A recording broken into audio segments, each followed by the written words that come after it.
भगवान कृष्ण ने अर्जुन को ये नहीं पूछा कि हे अर्जुन तुमको ज्ञान हुआ कि नहीं, ये नहीं पूछा।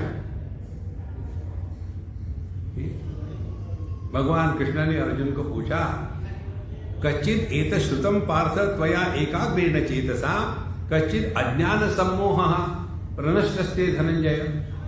क्या तुमने एकाग्रता से सुना और तुम्हारा मोह नष्ट हुआ कि नहीं?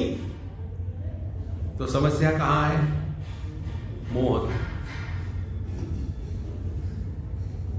और अर्जुन का प्रश्न क्या था? यही था, कार्पण्य दोषोपहत स्वभावः पृच्छामि त्वाम धर्म सम्मूढ़ चेता यश्रेयस्या निश्चितम ब्रूहि तन्मे शिष्यस्तेहम शाधिमां त्वाम प्रपन्नम। देखो, धर्म सम्मूढ़ चेता, मेरी बुद्धि में भ्रम आ गया है कि मैं क्या करूं क्या ना करूं। तो अर्जुन को क्या हुआ? देखो, नष्टो मोहः स्मृति लब्धा तत्प्रसादात् मया च्युत स्थितोस्मि गत संदेहः करिष्ये वचनं तव। भगवान, मेरा मोह नष्ट हो गया, स्मृति लब्धा, अब मुझे याद आ गया। क्या याद आ गया?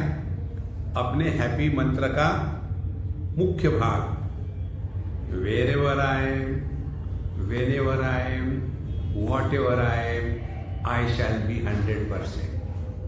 तो पूरी भगवत गीता आपको समझनी है ना, इस एक मंत्र को पकड़ के। इस समय हम कहां हैं? इस समय हम क्या है? देश काल हो गए। वस्तु इस समय हम कौन है? तो इस समय सत्संग में, सत्संग के समय हम सत्संगी है, बी 100%। लेकिन यहां बैठ करके हम सत्संगी नहीं रहते। समझो कोई हमने पति पत्नी का जोक बताया और यहां पति पत्नी हो गए, तो पति पत्नी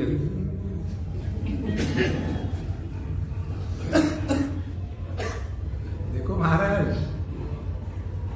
इससे बचाओ अपने आप को। नष्टो मोहा स्मृति लब्धा, अब मुझे याद आ गया, क्या मैं सत्संग में बैठा हूं या बैठी हूं, अब मुझे कोई चक्कर नहीं दुनिया। नष्टो मोहा स्मृति लब्धा तत्प्रसादात्, और आपके प्रसाद से।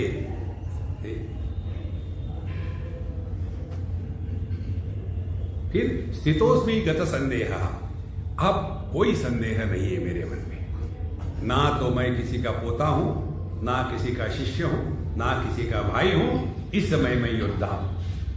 इस समय ना मैं बहू हूं, ना मैं सास हूं, ना मैं अमीर हूं, ना मैं गरीब हूं, ना मैं स्त्री हूं, ना मैं पुरुष हूं। इस समय मैं केवल सत्संगी हूं। पकड़ो इसको। देखो महाराज, ये दृष्टि हमको जागृत करनी है। तुमको ज्ञान हुआ कि नहीं अर्जुन? हो गया, थोड़ा बहुत तो हो गया। ये प्रश्न नहीं पूछा था। ज्ञान का उपदेश नहीं कर सकते। ये बहुत महत्व की बात है, जरा चिंतन करो इस पर।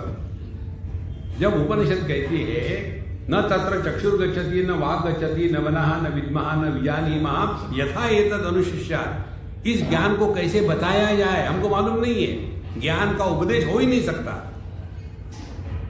देखो, यतो वाचो निवर्तन्ते अप्राप्य मनसा सह, जहां से वाणी और मन वापस आता है उसको आप अन्य को कैसे बताओगे? अन्य को बताने के लिए दो ही उपाय है, एक तो हमारी वाणी और वाणी के पीछे मन। लेकिन दोनों ही परमात्मा को बताने में, जानने में असमर्थ है, तो क्या बताओगे? इसीलिए जो भी भगवान के बारे में बोलते झूठ है। एक बार बम्बई की बात है, हमारा सत्संग हो गया और एक सज्जन कहे स्वामी जी आज का जो सत्संग था ना, हमने कहा आज की ब्लफ सेशन कैसा रहा? स्वामी जी आप ऐसा क्यों कहते ब्लफ सेशन, कितना अच्छा बताया आपने। हमने कहा यही तो सौंदर्य होता है ब्लफ का। सुनने वाले को लगता ही नहीं कि ये ब्लफ है, लेकिन होती ब्लफ है। कैसे ब्लफ है? जो वाणी का, मन का विषय नहीं है उसके बारे में हम कुछ भी बोलो, वो सच कैसे हो सकता है? रोज का उदाहरण ले लो आप। आपने चम्मच में कुछ रखा, रसगुल्ला या जो भी है, खाया, चम्मच नहीं, रसगुल्ला खाया और चम्मच को बाहर निकाला तो चम्मच झूठा हो गया ना। जिसको जिह्वा स्पर्श करती है वो झूठ होता है। इसीलिए सुबह का क्लास मौनम व्याख्या प्रकटित पर ब्रह्म तत्वम युवानम। तो क्या करे? देखो, सुनो, मत बोलो। प्रश्न हमेशा अन्य के बारे में आते हैं। ये एक सिद्धांत पकड़ लो आप, हमको अपना मैं हूं या मैं नहीं हूं ये प्रश्न कभी आ ही नहीं सकता, और यही सत्य है। बाकी आप कुछ भी पूछो, बकवास, कोई मतलब नहीं उसका।